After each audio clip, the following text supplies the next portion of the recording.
আমরা সবাই মানুষ হলেও সব মানুষের প্রকৃতি কিন্তু একরকম নয়। কিছু কিছু মানুষ অনেক ভালো, সৎ, হেল্পফুল। তবে কিছু কিছু মানুষ রয়েছে যারা ভালো এবং সৎ মানুষ হবার ভান করে। এরা বাইরে থেকে যেমন দেখায় ভেতর থেকে কিন্তু সেরকম হয় না। তাই বর্তমান যুগে মানুষের আসল চেহারা চিনতে পারা অনেক কঠিন একটা ব্যাপার। তবে এমন কিছু সিচুয়েশন রয়েছে যা মানুষের আসল চেহারাকে রিভিল করতে বেশ কার্যকরী। বেশিরভাগ ক্ষেত্রেই এইসব সিচুয়েশনে মানুষ তার ভেতরের আসল ক্যারেক্টারকে লুকিয়ে রাখতে পারে না। আর আজকের ভিডিওর মাধ্যমে আমরা এরকমই 5 ধরনের সিচুয়েশন সম্পর্কে জানতে চলেছি। তো চলো শুরু করা যাক। নাম্বার 5, ব্যর্থতার সময়। ব্যর্থতা আমাদের জীবনেরই একটি অংশ। আমরা সকলেই কখনো না কখনো ব্যর্থতার সম্মুখীন হয়েছি।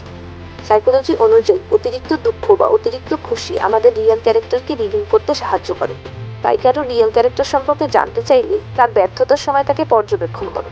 ব্যর্থতার সময় কি সে পরিস্থিতিকে মেনে নিয়ে হতাশ হয়ে থেমে যায়, নাকি ব্যর্থতাকে নতুন কিছু শেখার একটি সুযোগ হিসেবে দেখে, সেটাই তার রিয়েল ক্যারেক্টারকে প্রকাশ করে।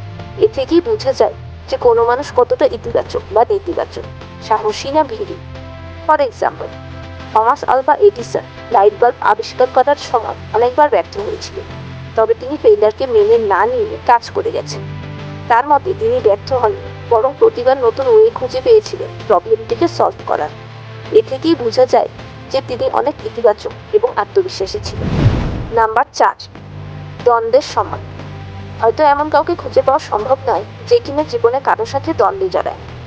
আসলে আমাদের যখন কারোর সাথে তর্ক বা দ্বন্দ্ব বাঁধে, তখন আমাদের প্রচুর রাগ হয়। আর রাগ হওয়াটাও স্বাভাবিক। তবে রাগকে কন্ট্রোল করে দ্বন্দ্বকে এড়ানোই সুস্থ মেন্টালিটির লক্ষণ। আমরা যে উপায়ে একে হ্যান্ডেল করি তা থেকেই আমাদের আসল চেহারার প্রকাশ ঘটে। তাই যদি কারো ক্যারেক্টার সম্পর্কে জানতে চাও, তবে তর্ক বা দ্বন্দ্বের সময় তাকে লক্ষ্য করো। এই সময় কি সে বিবেকবানের মতো অ্যাকশন নেয় এবং অপরের দৃষ্টিভঙ্গি বোঝার চেষ্টা করে, নাকি নিজের কথাকে উপরে রাখবার চেষ্টা করে। আর তা থেকেই তার রিয়েল ক্যারেক্টার প্রকাশ পায়। নাম্বার 3, অপরের সাথে আচরণ। সমাজের কেউই একই পদমর্যাদার নয়। কেউ উচ্চ তো কেউ বা নিম্ন পদমর্যাদার। আমাদের থেকে উচ্চ পদমর্যাদার ব্যক্তিদের তো আমরা সকলেই সম্মান করি। তবে কারো রিয়েল ক্যারেক্টার সম্পর্কে জানতে চাইলে তার থেকে নিম্ন পদমর্যাদার ব্যক্তিদের সাথে তার আচরণ পর্যবেক্ষণ করা উচিত। যেমন কোনো রেস্টুরেন্টের ওয়েটার, ডেলিভারি ম্যান বা ড্রাইভারের সাথেও কি তারা সম্মান দিয়ে কথা বলছে, নাকি তাদের সাথে মিসবিহেভ করছে। এ সকল মানুষের সাথে তার আচরণই তার ভেতরের আসল চেহারার প্রতিফলন ঘটায়। নাম্বার 2, যখন তারা মনে করেন যে কেউই তাদেরকে দেখছে না। অনেক মানুষই লোক দেখানোর জন্য সৎ, বিনয়ী এবং হেল্পফুল হওয়ার ভান করে। বাস্তবে যে এরা সৎ ঠিক তা নয়। তবে মানুষকে দেখানোর জন্য এরা অনেক কিছুই করে। এদের আসল চেহারা কেমন তা জানতে চাইলে এদেরকে তখন খেয়াল করা উচিত যখন তারা ভাবছে যে কেউই তাদেরকে দেখছে না। লক্ষ্য করো যে তখনও কি তারা সৎ থেকে সঠিকটাকেই বেছে নিচ্ছে, নাকি নিজের স্বার্থকে বড় করে দেখছে। আর এ থেকেই তার আসল ক্যারেক্টার রিভিল হয়। নাম্বার 1, ক্ষমতার শক্তি। শক্তি বা পাওয়ার মানুষের আসল চেহারা বাইরে বের করতে ম্যাগনিফায়ার হিসেবে কাজ করে। যখন কারো কাছে পাওয়ার থাকে না, তখন সে অনেক বিনয়ী থাকলেও পাওয়ার হাতে পাওয়ার পরপরই তার আসল ক্যারেক্টার রিভিল হয়। উদাহরণস্বরূপ, কোনো অফিসের ম্যানেজার পদে অধিষ্ঠিত ব্যক্তি অন্যান্য কর্মচারীদের সাথে ব্যবহার কেমন তা পর্যবেক্ষণ করলে তার সম্পর্কে ধারণা পাওয়া যায়। সে কি সবার সাথে ন্যায়সঙ্গত আচরণ করে, নাকি ক্ষমতার অবস্থানে থাকার কারণে ব্যক্তিগত স্বার্থ রক্ষায় নিজের কর্তৃত্ব ফলায়, যার সাহায্যে তার আসল চেহারা প্রকাশ পায়।